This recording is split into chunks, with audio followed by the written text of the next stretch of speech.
मित्रांनो, आजच्या या रोमांचक कथेत तुम्हा सर्वांचे स्वागत आहे. माझे नाव प्रिया आहे. 1 महिन्यापूर्वी माझ्या पती अमितचा अपघात झाला होता आणि त्या अपघातात त्यांना खूप गंभीर जखमा झाल्या होत्या. पतीच्या जखमांनंतर मी एकदम एकटी पडले होते. ते दिवसभर एका खोलीतच मीही त्यांना जमेना.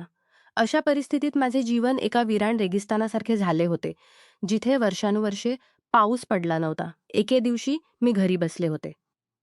तेव्हा दाराची घंटा वाजली. मी धावत गेले आणि दार उघडले. माझ्यासमोर सुमारे 20 वर्षांचा एक तरुण उभा होता.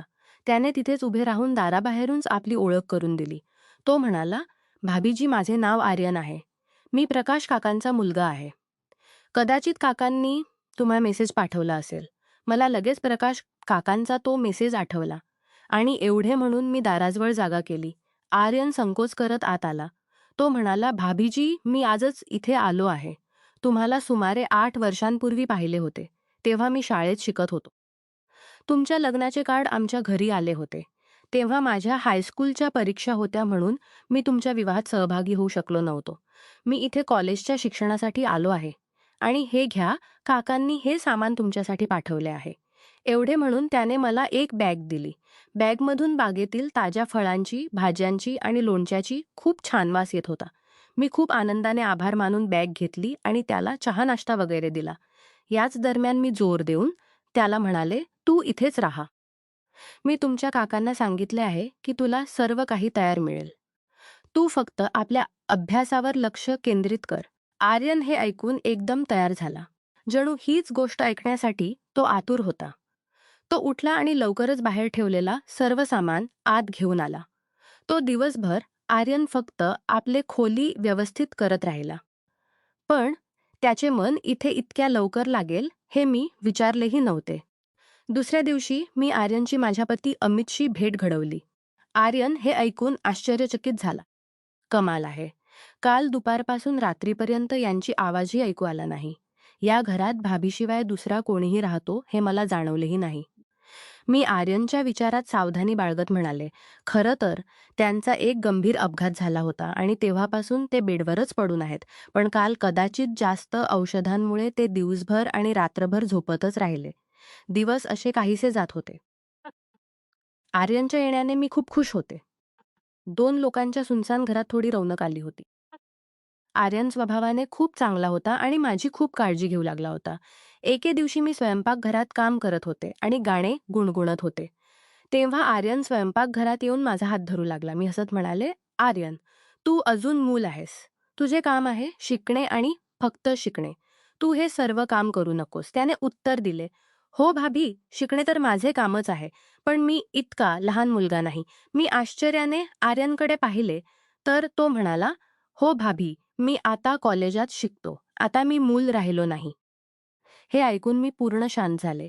एके दिवशी बोलताना आर्यन मला माझ्या पती अमितबद्दल विचारू लागला की त्यांना काय झाले होते. हा अपघात कधी आणि कसा झाला होता. मी उदास होऊन म्हणाले, "आधी ते पूर्ण फिट होते आणि आमचा सारा व्यवसाय ते एकटेच सांभाळत होते. सगळे चांगले चालले होते आणि आम्ही हसत खेळत एकत्र राहत होतो. मग एके दिवशी असं काही घडलं की ते कारखान्यातून घरी परतत असताना रस्त्यात त्यांचा अपघात झाला. त्या अपघातानंतर आमचे जीवन आणि घराची स्थिती दोन्ही बदलून गेली. त्यांच्या पायांना खूप जखमा झाल्या होत्या. सगळे इलाज करून घेतले आहेत. पण ते अजूनही व्यवस्थित चालू शकत नाहीत. सध्या तर 2 पावले चालायला त्यांना पूर्ण 10 मिनिटे लागतात. म्हणून ते जास्तीत जास्त आपल्या खोलीतच राहतात. आठवड्यात 3 दिवस फिजिओथेरपिस्ट येतो आणि बाकी वेळ ते चित्रपट पाहतात आणि पुस्तके वाचतात. डॉक्टर म्हणाले आहेत की वेळ लागेल, पण ते हळूहळू बरे होतील आणि आरामात चालू लागतील.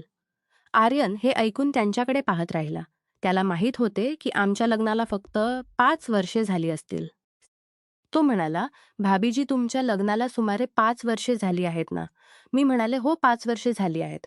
तो म्हणाला, "मलाही आठवते भाभी.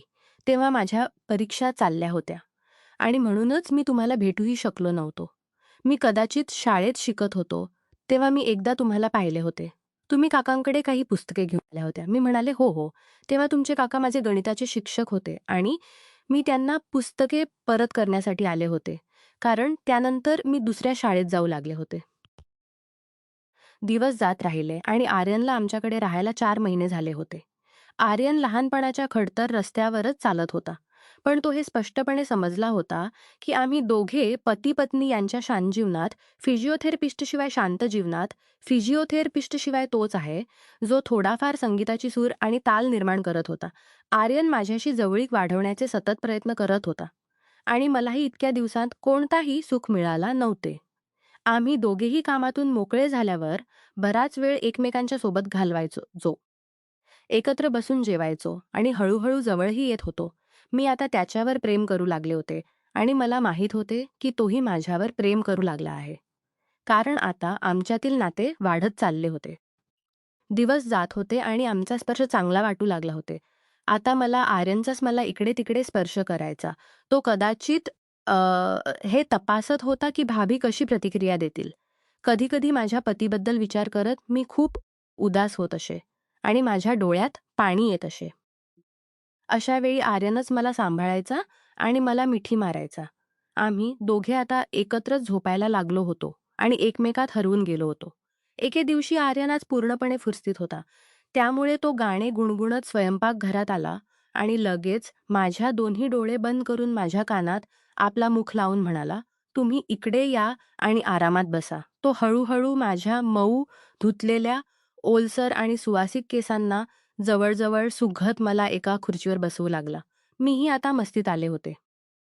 मी खुर्चीवरून उठले आणि त्याला खुर्चीवर बसवून स्वतः त्याच्या मांडीवर बसले. आम्ही दोघे काही क्षण असे राहिलो. ना हललो ना काही बोललो. फक्त शांतपणे एकमेकांना जाणवत राहिलो. अजून 2 मिनिटेही गेली नसतील, की कुठून तरी खोकण्याचा आवाज आला. आम्ही दोघेही चमकून गेलो आणि घाबरून मी आर्यनला स्वतःपासून लगेच वेगळे केले.